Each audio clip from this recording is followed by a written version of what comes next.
generating raw power for testimony. If power is not generated, our generation will suffer degradation. If power is not generated in these last days, our generation will degenerate in decadence. If power is not displayed, everything we do in this kingdom will be a child's play. If power is not produced, our life will reduce. The essence for power, so that men can see the glory of our God. Power is a game changer in this kingdom. Power is a vital necessity for destiny fulfillment. It's a necessity for carrying out divine tasks. Power is a capital asset for the enhancement of progress. You want to see progress in every facet of life, you must go for power. Our world is in their need of power. Everything is crying for power. Nothing moves, nothing changes until power is available. This world is saturated by power. To survive, you must be power connected. Even natural things move by power. This microphone is functioning by power. Everything you see working is enhanced by power. Power number one is the ability to influence desired changes. The change that this generation needs is going to be made possible by the application of power. Everything around us is deteriorating. Only power, as of old, can bring to pass the necessary changes this generation is looking for. The availability of power is what enhances the dignity of God and the church in these last days. Power is just nothing but the superimposition of strange influence to change a condition, a situation, a location in favor of the demonstrator. Locations can't change until power is available. Situations cannot be altered until there is power. Condition cannot be salvaged until there is power. Situation cannot be turned around until there is power. Power is necessary. Apart from your character with God that invites God and all of his glory into you, to be visible on earth and to make impact, you need power. If information was enough, he would have told them after 3.5 years of tutelage, 3.5 years of training, teaching them the ways of God. He could have just told them, go and share. But he told them to tarry. In Acts chapter 1 verse 7, he told them tarry. In Acts chapter 1 verse 8, he said, you shall receive power when the Holy Ghost is come upon you. Then in Luke chapter 24 and verse 49, he said unto them, I send you the promise of the Father, that you shall tarry. Tarry when? How long? Until you are endued with power from on high. Don't go until you carry power. Nothing changes.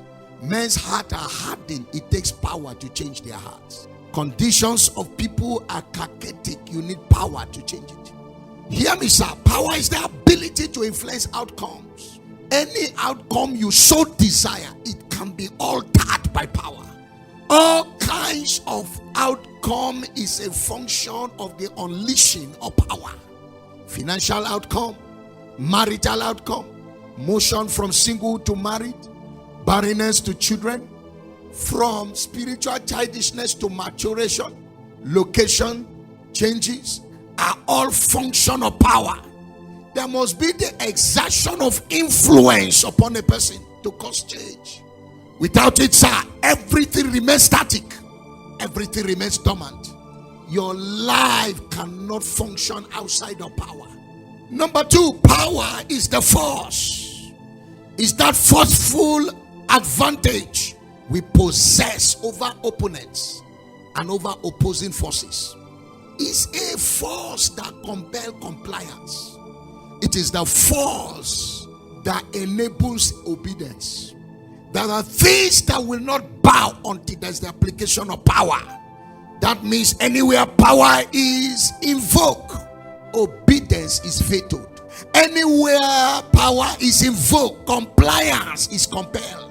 Lawlessness is the presence of powerlessness. When men are lawless, it's because they are powerless. Where power is in view, law is activated. Any result, any testimony you so desire that you want to see in this kingdom is attributed to power. Until power arrives, the necessary, required, crucial result is not in view. Every increase you so desire, Every prosperity you shall crave for answers to power. Deuteronomy 8:18, thou shalt remember the Lord thy God, for it is he that giveth you power to get wealth. Money is for the strong. Financial relevance is of the strong. Spiritual buoyancy is for the powerful. Every animal kingdom, it is the most powerful that eats fresh food. Anyone that is not powerful will be given dead meat to eat. Opposing forces bow by the application of power. Opponents are subdued by power. The Bible says, through the greatness of thy power, Psalm 66 verse 3, shall all thy enemies submit themselves. 2 Corinthians chapter 10 and verse 3 to 4. We saw that we can subdue elements through power. Your emotions can only be suppressed by power. Everything about your life answers to the language of power. Power is a difference maker. We handle thoughts, we handle imaginations, we handle emotions, we handle impulses.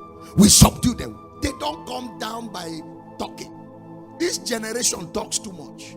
We explain Greek and Hebrew. People are on their way to hell. People are in the church bound by pornography and all kinds of whoredoms.